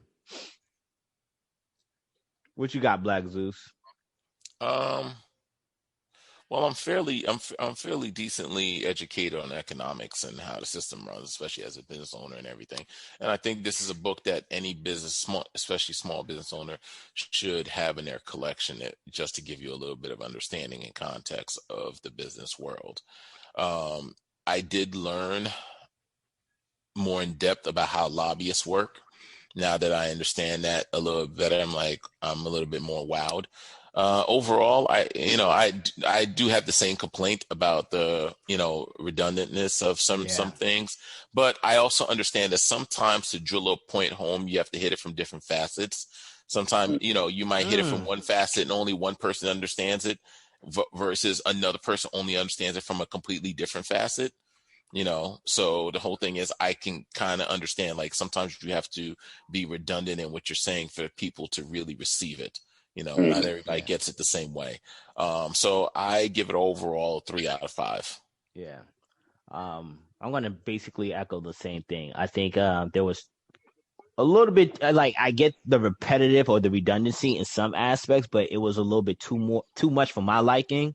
I definitely love the historical context of how antitrust laws came into fruition. As someone who love history, to some regards, like learning new aspects of history, because shit like this is not taught in school, shit, not even in college, like, in all honesty. Like, you're just like, it's unfortunate that you got to learn all of this shit on your own. Like, that's the topic for another day. It's just like, why is it that we got to learn shit on our own? And, honestly, the funny thing you should say that, because that's the other thing I want to add into my answer about, how we can oppose these systems. But the whole thing is it would also require government. Go ahead. Simply the fact of the same way we're now starting to educate our kids about financial responsibility. I think we're still educating our kids to go to school, go to college, get a job, and be a cog in the system. We're not teaching our kids to be, not be a cog in the system, but be a whole different entity in the system. What I mean? By that, I mean entrepreneurship. Because the whole thing is we're not all built to be a cog in the machine. There might be more talent and more creativity and more new ideas out there that have never been funded, have never been, pushed, because the fact that we're constantly conditioning our kids to say, I'm just going to go to college and get a job like everybody else. Yeah. So it just keeps the system going. So unless we change our education system where we say, hey, let's do something on a career day. Let's not just show a doctor, a lawyer, an engineer, somebody who works at such and such company. Let's show some entrepreneurs, some small business owners that are doing just fine. Hey, Black Zeus, it's funny sir. you say that, right? I just shared with the kids, they have a college fair for seniors, a college fair for the workforce. It's the first of its kind that I've ever seen. It's a college fair for the workforce. So if you're not planning to go to college, this college fair is for you to get a job right out of high school. That's First cool. thing I've never seen it like that. But you said, they're starting to see that college, you can't keep pushing this college because that's not for everybody. You know what I mean? It's not for everybody. And so some people, they're going to come out and they're going to start working, but what I told them, the college fair for the workforce is these aren't McDonald's jobs. You know what I mean? These aren't like Popeyes. These aren't fast food places. These are like companies where you get your footing on the ground and, you basically start from the ground floor and work That's your way dope, up, man. To be honest, I wish that shit was around, because like the whole college push, that's insane how they did us dirty with that, bro. Yeah. Because I don't think I would have been in corporate America if I would have probably been a mechanic or some shit. But I was about to say, they're not pushing that one, though. You make it sound like it's too late, bro. A second, but they pulled out. They pulled out from that one. Oh, they did? And you know what else I liked about the book, too? I did like the fact that it actually gave some solutions. Yeah. Yes. I like when a book gives solutions. Like, it just didn't leave you. It actually tried to answer some of the questions. I think a couple of books are doing that now, because Chatter did that. I was just about to say that. I think all of our book selections have given solutions. Yeah, I think we've done a tremendous job as a book club, picking some really good books with some solutions, some with some humor, but it's just like it's solution oriented, you know, rather than constantly wallowing in about pity. What the problem is, yeah, it's just like, yo, there is some solutions. So like for that, I give the book man, I really wanted to give it a 4, but I got to give it a 3 just based on the redundancy of it. But I love the historical context of the laws, the origination of the laws. I love the historical context of individuals and peoples and certain things. But man, the redundancy of the book, like honestly, this could have been a 6-chapter book rather than a 12. In all honesty. Honestly, I was surprised it didn't go into history when they were talking about like the airline industry. I was actually surprised it didn't go into the history of the airline industry about how the airline industry used to be, where different routes were like anybody can fly a route. But then eventually, what changed the airline industry was during the 1950s or 60s, where they said, "No, you know what? Now we're only going to sell a route, and now." Because you bought up that route, you owned it, and nobody else can, fly that route. The route. You know what I mean? Yeah. And that's what changed the airline industry. That's what it used to be, something of like, of a privilege, and not privilege, but it used to be like something where it was an experience, and you're used to get treated like first class, whether you in first class or in coach. Yeah. But now it's like, nigga, we the only one that fly from LaGuardia to LXA. You know what I mean? Like they kind of try. They throw your ass on the plane like they throw the bags on the plane nowadays. Pretty much, and it's getting worse and worse. I remember when my gym bag, all I used to fly with was my gym bag. I can get like at least 3 suits, 4 pair of pants, a pair of shoes, socks. I can get like a whole week's worth of clothes into one duffel bag, and that's all I needed to travel. My wife can tell you whether it was our honeymoon or if it was like we went to Disney. I only needed one bag, and I can carry everything and then some. Because I know how to military pack. So anyway, and a lot of places you go to will give you the iron, the washing machine. So it's just like you really don't have to travel with much. Like you don't have to travel with like 7 pairs of drawers. I'm like, yeah, they got a washing machine in the place. I just throw some shit in there. I used to always travel with this same gym bag, this Under Armour gym bag, and it always fit in the overhead compartment every single time. This last time when we went to Disney, that shit was like, I don't know if they made them smaller. I'm pretty sure they made them smaller. All right. Because before I couldn't fit it in there without an issue. Now they were like, oh, sorry, sir, this can't fit in the overhead. You're going to have to put it, put it in baggage claim. Yup. Yeah. And the attendant has to take it up. Yeah, man. I've been through that. Just so they could charge you more. Yeah. Like it's crazy. The authors briefly touched on that. They did not go deep into that. But I don't know. I don't know if it was due to like time capacity issue. But like, yeah, I give it a damn. I really want to give it a 4, but I give it a 3, man. Just because of they could have packed in a lot more information. They could have packed on a lot more information without being so redundant with the certain messaging. It's just like, all right, you said this already, like you said, Smith. It was just like you said this before.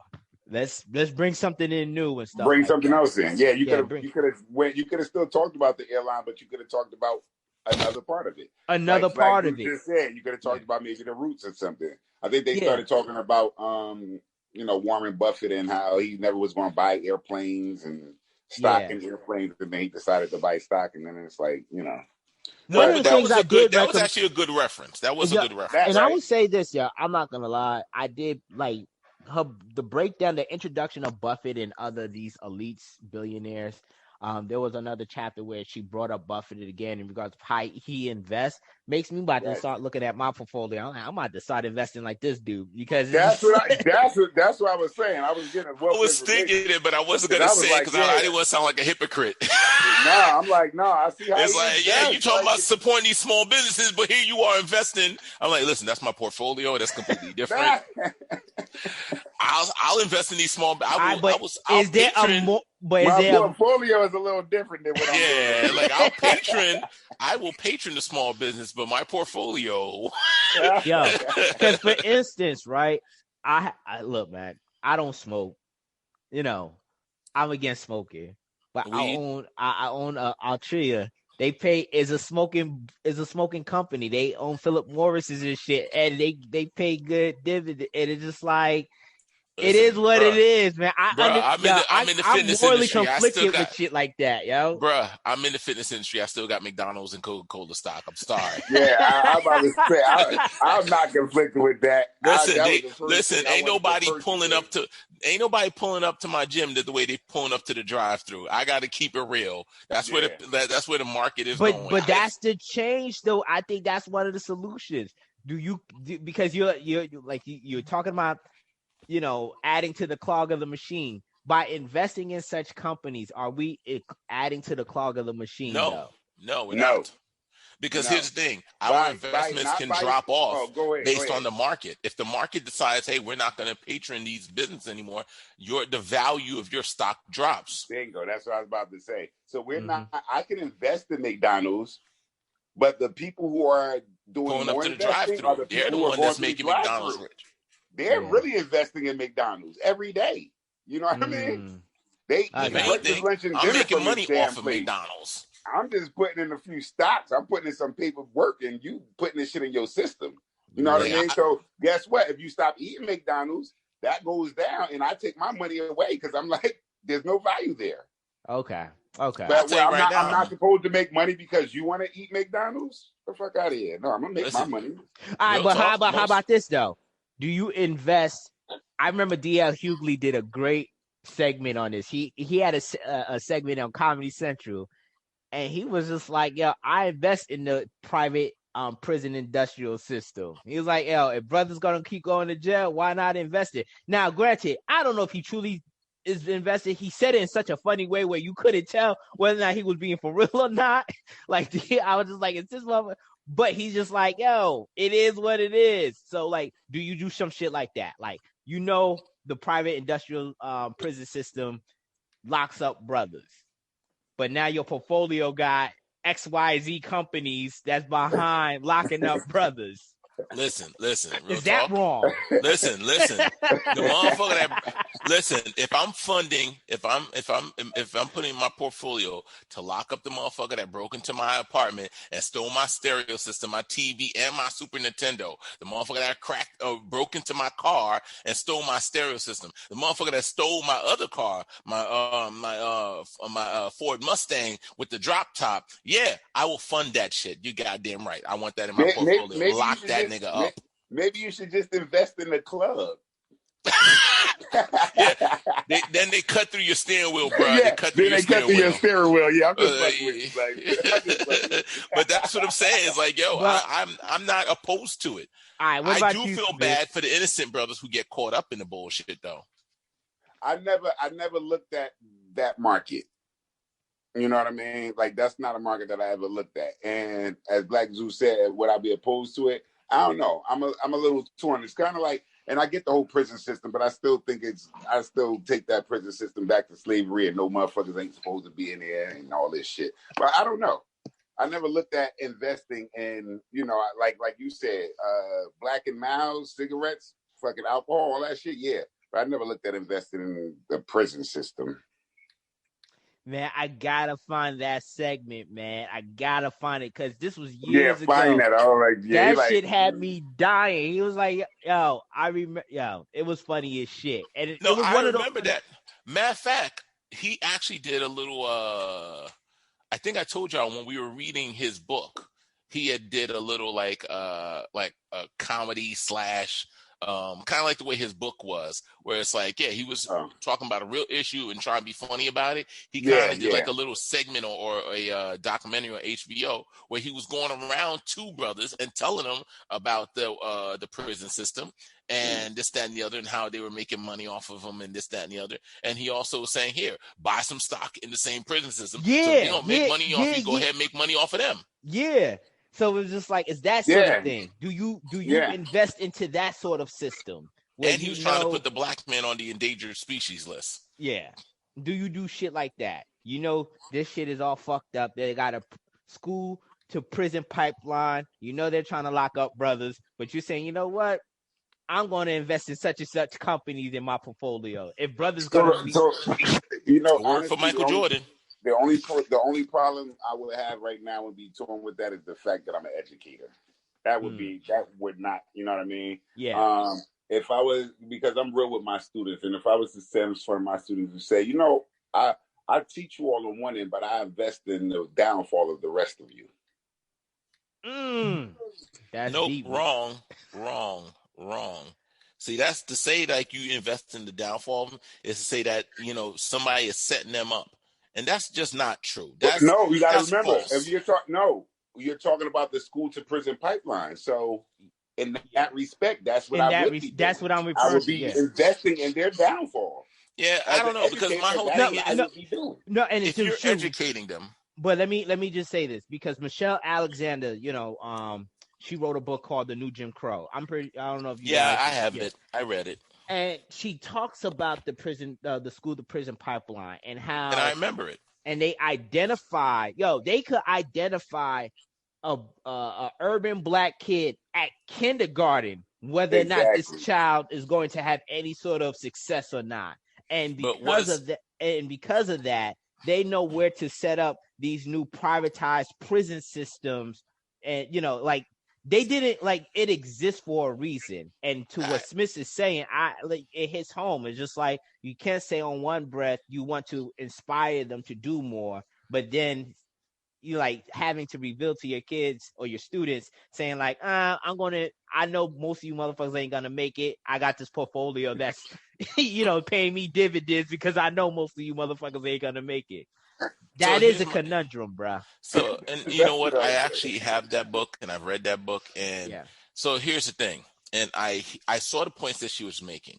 All right. So, for instance, one of the points that she made was that if you got caught with heroin, crack, which most typical would end up being with heroin, I think it was. And I wasn't. No, meth. It was meth.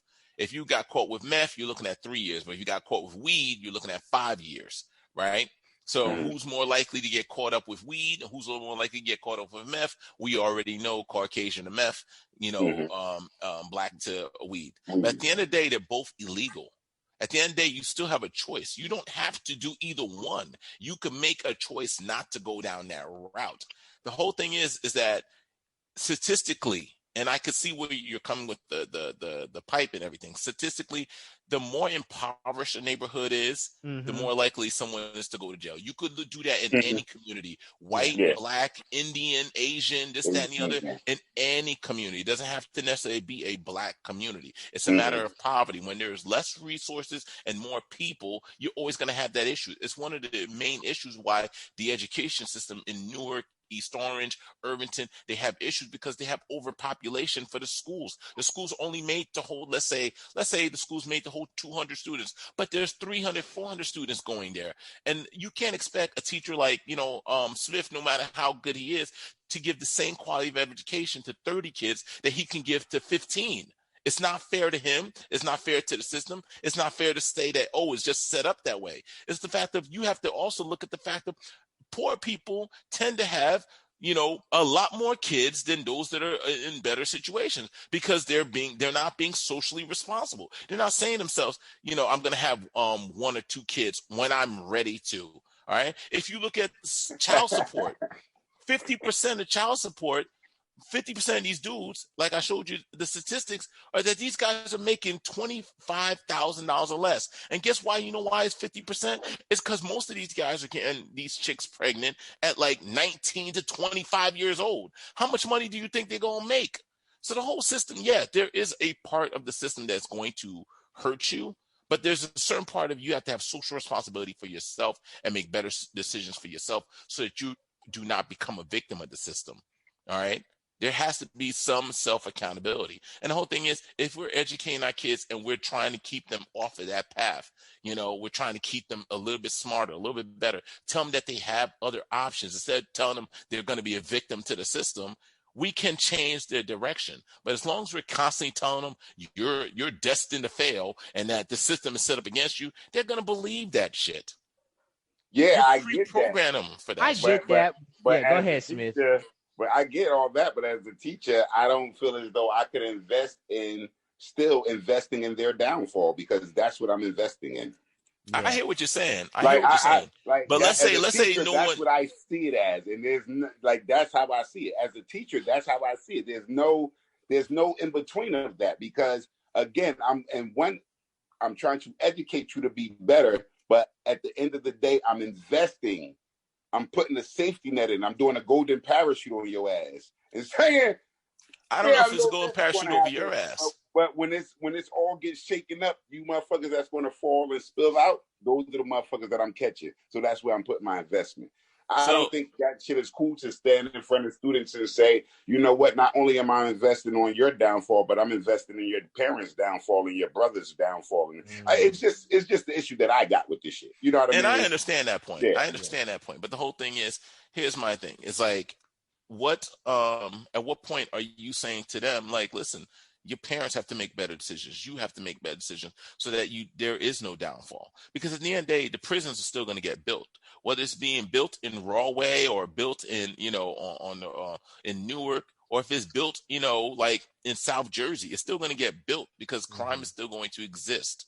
As long as you have a system. Agree, but I don't have to invest in it, though. No, you don't have to invest in it. What I'm saying it's going to be built. And I agree with you. How do I feel about investing in it? It's going to be built. That was a question. That's like, I don't believe All right. in Well, sticking to the question. If I don't believe in abortion, do I want to support Planned Parenthood? Planned Parenthood? Do I want to invest in that if I don't believe? You know what I mean? That's kind of like. And I hear you. And this is the conflict of interest, where it's just like when you are investing, right? When you're investing is not a quote unquote moral decision. Investing is a financial and logical and actually there is a concept, there is a term where there is moral investing. There are people, I've come across clients who morally would tell their brokers who say, look, I want to avoid XYZ companies because no. I hear what you're saying.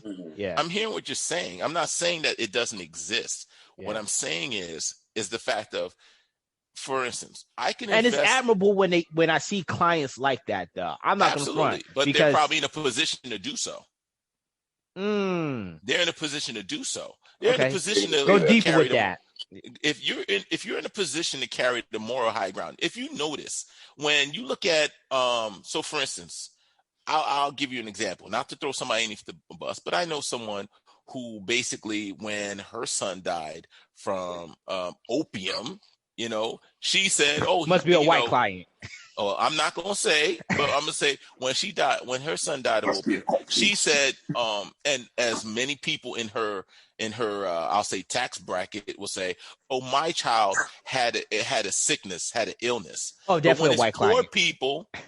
But when it's poor people in a lower tax bracket, it's, get these druggies off the street. These crack addicts and these hoodlums and these vile people off the street. So the whole thing is your perspective changes based off your situation. All right. The whole thing is we can come up with this, like, we're not going to support prison systems because of the fact of, we're like, listen, that's the person that getting locked up looks like me, grew up in the same neighborhood I grew up in, maybe grew up on the same block I grew up on. And I don't want to support that because of X, Y, and Z. And the whole thing is that may put you in a position where you're not going to make the money that you could have made that would have made a difference. But that is a high moral position. Sure. But when the whole thing is the fact of, it does not make any financial, it doesn't really make a dent in your portfolio. It's really not that much of a moral decision to me.